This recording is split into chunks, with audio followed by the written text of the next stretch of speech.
SEMA is famous for the Battle of the Builders, fabricators with their new genius reinventions, reimagining old cars and making them look amazing. There's one name that strikes fear into the heart of the other builders, and that is the Ringbrothers. They're also famed for keeping things absolutely top secret before they launch them at SEMA or Quail or some other big events. But I'm going to try and winkle out some information about one of their special projects that has a little bit of a special place in my heart. And to do that, I'm going to give you an insight into their design philosophy and the madness behind their method. So I've been to SEMA a few times. Yep. I've obviously noticed what you guys do. You guys come here and you dominate the Battle of the Builders pretty much year after year. Yeah, thank you. And this year you're like, do you know what? We're going to have to take a step back. Right. Not enter, so you're going to let someone else have a go because you guys are too good. Well, I appreciate that. There's some beautiful cars here. There's beautiful cars every year, and everybody steps up their game. This year, we wanted to kind of step back from it just a little bit, and we still brought 3 cars that we're very, very proud of. But yeah, we wanted to give a little bit of room on Battle of the Builders here this year. So with your design process, yeah. Obviously we're looking at the output. Where do you start? Do you start on paper? Do you get CAD? What do you... It really depends on the build. They're all different. Sometimes, like with this one, we really didn't do heavy rendering. We had a 3/4 view concept that we rendered out, and that was just based on, we knew we wanted to move the wheelbase ahead 1.5 inches. We weren't sure what the hood was going to look like just yet, but we, just modeled in something. And then aside from that, we just lowered the car and had some blank slate wheels in there.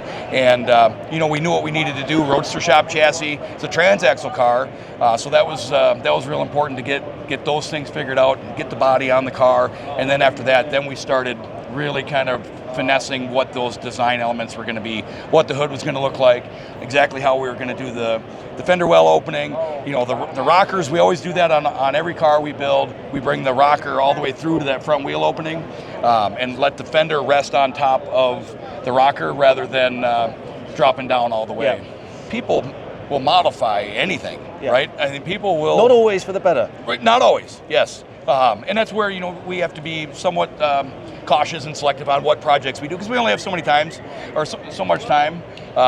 We can only build so many cars. So we like to be selective in the sense that, something that we're going to be passionate about, something that we're going to be excited about. Yeah.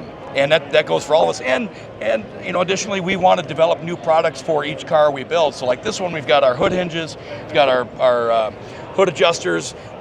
A new product we came up with for this car was the door handles. So on the Cudas, they had a split handle with the key being in one section of the handle. We made a one piece with keyless entry. There's room for innovation on all of these cars, and that's super important to us.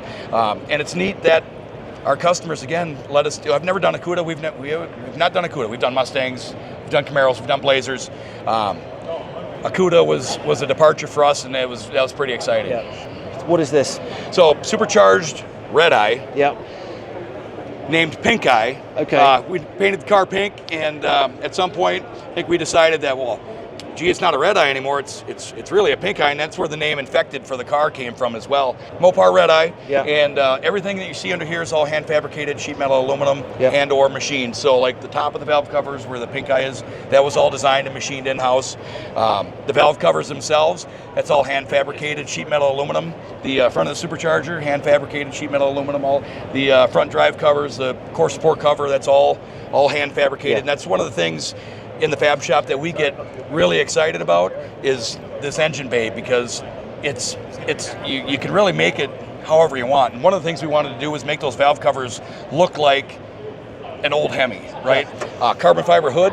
Yeah. That's bespoke to this car, so we designed that for this car, and of course now we can make more of them if we want, if somebody wants one. But the first one was this one here, and that was designed specifically for this car. Have you played with the power at all? A little bit. It's got a good drivable tune in it. Yeah. It's 807 horse out of the box. Yeah. We don't need any more than that. That's plenty. Yes. And I tell you what, it's a dream to drive this car. I haven't stood on it and haven't leaned into it yet, but just moving it around and doing some quick laps just to set the tune, it handles so nice, and the weight balance on that transaxle setup with the engine in the front and everything else in the back, it feels just super nimble. It's really great, fun car to drive. I love it. Can we have a look inside? Yeah, absolutely. So 6-speed. What we did on the... This is feather light. It's just doesn't that feel so sweet. nice? The dash, Dakota Digital gauges. it's got a pink line instead of a red line. Yeah. We one piece the dash, so on the left side of the instrument cluster. Normally there would have been a split to the switches. Yeah. We bonded that together, laid carbon over it to make it one piece. We made the center console. That's all aluminum. Recaro seats, full roll cage. Behind you, seat delete, and the cover for the transaxle system, and that's all hand fabricated aluminum. All that interior work. Yeah. There's subs back there underneath these covers that look like wheel tubs. That they're actually big subs. What I love the way you do is you integrate the roll cage. Right. It's really class. We try to make it clean. Try to make it go with the car. It blends in. It's not. I mean, it's not sticking out. It's Right. It's there and it's functional. Right. This is slightly before my era, 70s, isn't it? Yeah, 1970. Yeah. So, but I know you've got a couple of 80s cars. Can we go Yeah. look at Can we Yeah, check those out? let's do it. Love it. Going for a walk. I grew up near LA in the 80s. Used to walk past these things parked in the street without even looking at them twice. But now you are looking, and I love it that you've picked this up to bring out a hero. Yeah, you know what's funny is you are the third person to say that exact quote to me today. We've talked about that, how these cars were around, right? And they really didn't get the love immediately. And now people are doing big stuff with these cars, and I think that's a sign of things to come, right? The generations are shifting from 60s, 70s muscle car areas now into the 80s, and prime example right here with this 87 Grand National. So I mean, what have you done? You've done everything. Right. Again, this is like a rebirth of a car. So again, Roadster shop chassis. This one, it's got a straight axle rear end. The engine is really the highlight of this car. So Kenny Duttweiler, if you're a V6 Buick guy, you know that name. V6, true to the Grand National form, 1,246 horsepower. Oh my God! Now that's Can it handle it? It can handle it. Hey, we haven't really leaned into this thing yet. Yeah. It's borderline terrifying as it is, and that's without having leaned into it. You can tell that it's angry and it wants to go. So that's exciting for us. When we get back, we get some time to really step into it. I'm real excited to see what it's going to do. Now with that again, that's 32 pounds of boost. Kenny says that she'll take 45, 50 pounds, and then you're pushing north of 1,800 horsepower. Yeah. The mirrors are carbon fiber. Gentex here, that's whose booth we're in. They made these mirrors for us, but they're modeled after the stock mirror, and some of the internal components were reused in making those, specifically the stock and the way it mounts to the door. So it's really great that we can take some of those stock components in and reimagine them, make them a little bit better, a little smoother, a little prettier. So what was the timeline on this from pull the trigger to where we are? Well, so we're like 4,700 hours into this car, and that was done over the course of a couple years. We had a pause at one point in the build, and that happens throughout these builds where we have to shift focus for a little bit, and But yeah, all said and done, about 2 years. Okay, so it's a real passion project. Yeah. With one happy owner. I'll tell you one of the fun things. One of the things that people don't necessarily pick up on right away. So first off, this line typically gets to the headlights and then it turns and goes perpendicular to the ground. Yeah. So we extended that line all the way through and extended the fender forward. And in these, if you know the Grand Nationals, the front bumpers were all plastic, very boxy, very square. Chunky. This is all sheet metal aluminum. So we made that. It's all hand fabricated. This is a billet piece to replicate the rubber bumpers that they had. But yeah, we built that all in sheet metal, and we did the same thing on the rear, right? So we wanted it to still look like a Grand National bumper, but change it a bit. These where the turn signals originally were located are now your air intake. The big turbos are fed right behind here and above. The center cutout, which normally wouldn't have been there, that feeds air to our intercooler. But again, we wanted it to look like a Grand National. We didn't want it to be some completely different. But you guys love your fabrication, and I know you love these details and being able to make these in kind, but upgraded and maybe a little bit less friendly for cyclists. If you were to run one over. Or small animals that may decide to get in front of 1,200 horsepower. It's going to get sliced and diced in the grill. Right.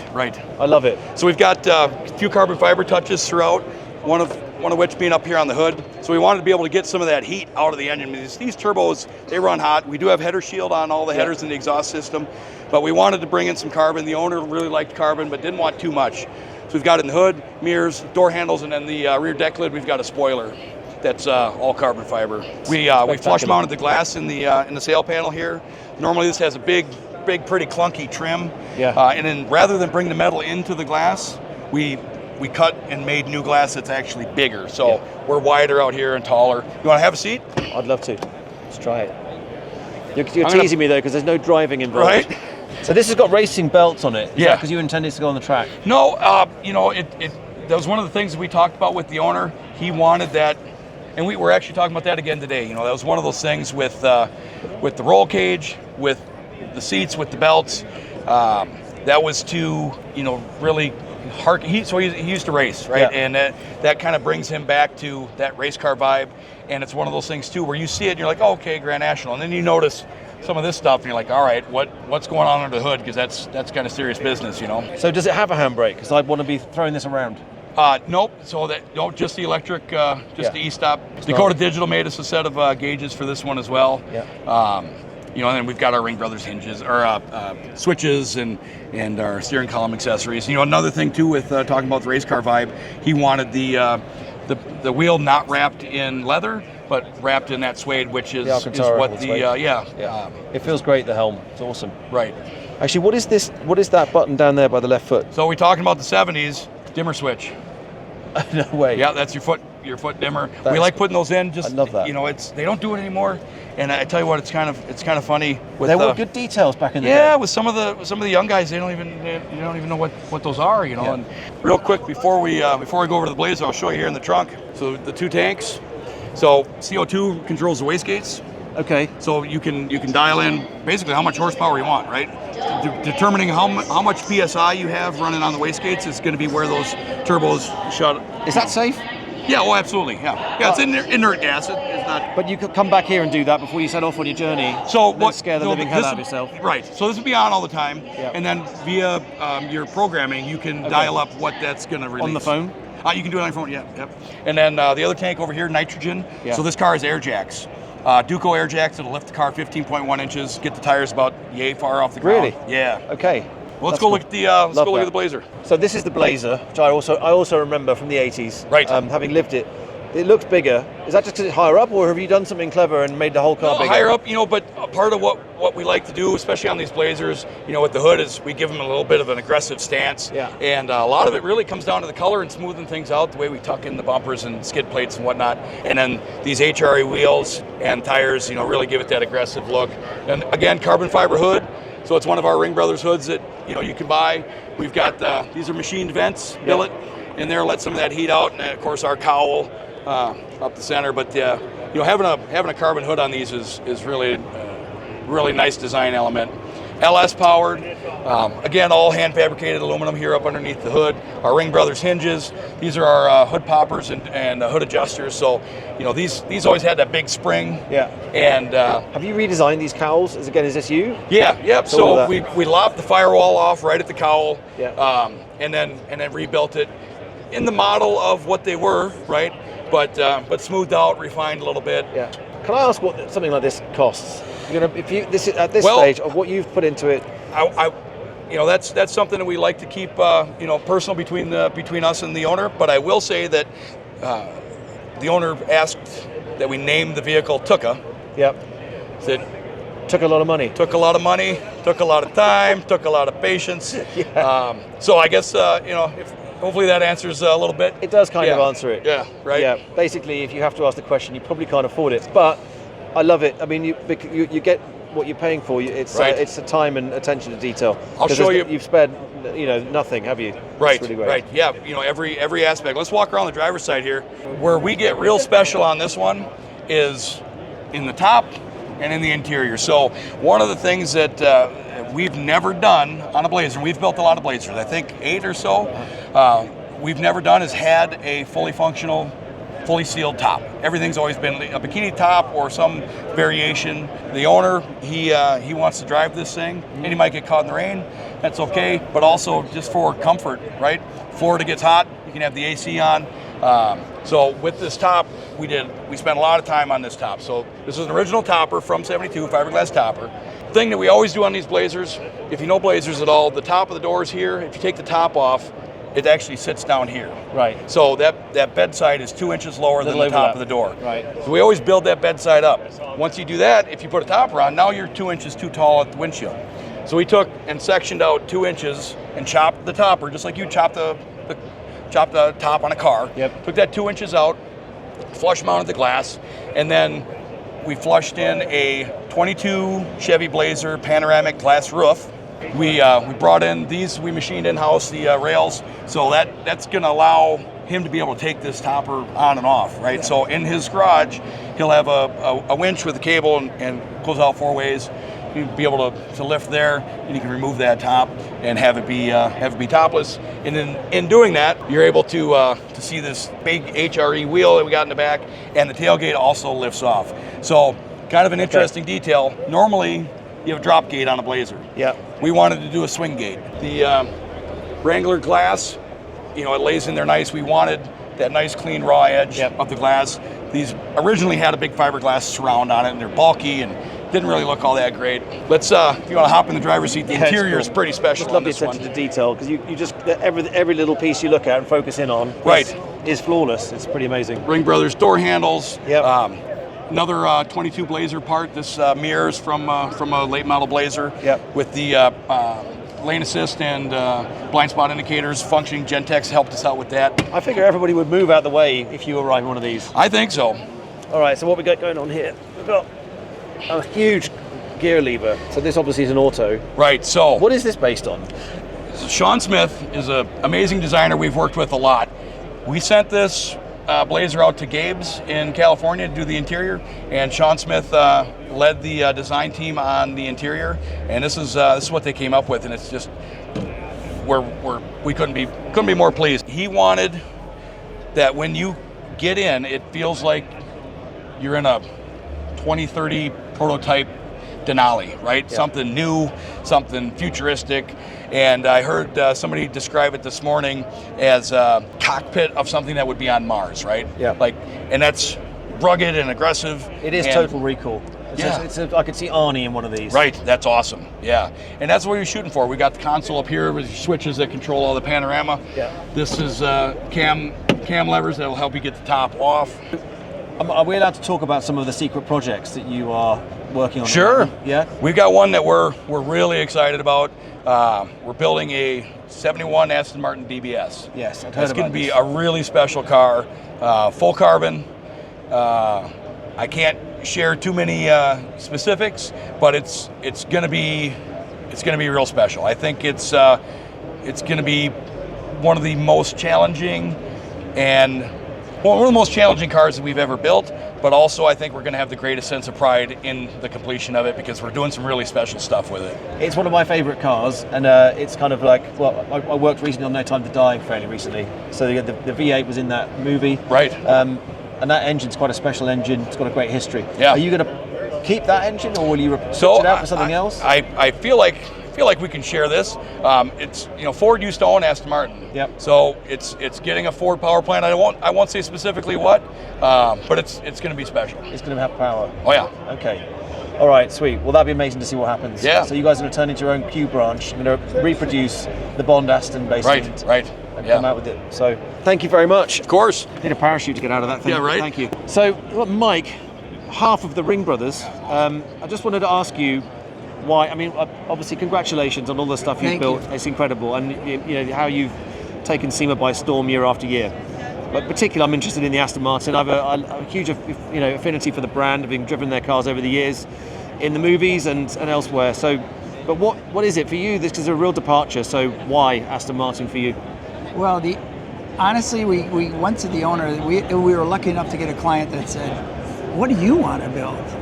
And we said, "We want to build a European muscle car." 'Cause not knowing, we don't know a lot about it. So this gentleman went home and Googled European muscle car, and what popped up was a 71 DBS Aston Martin. Out of just Googling that word, European.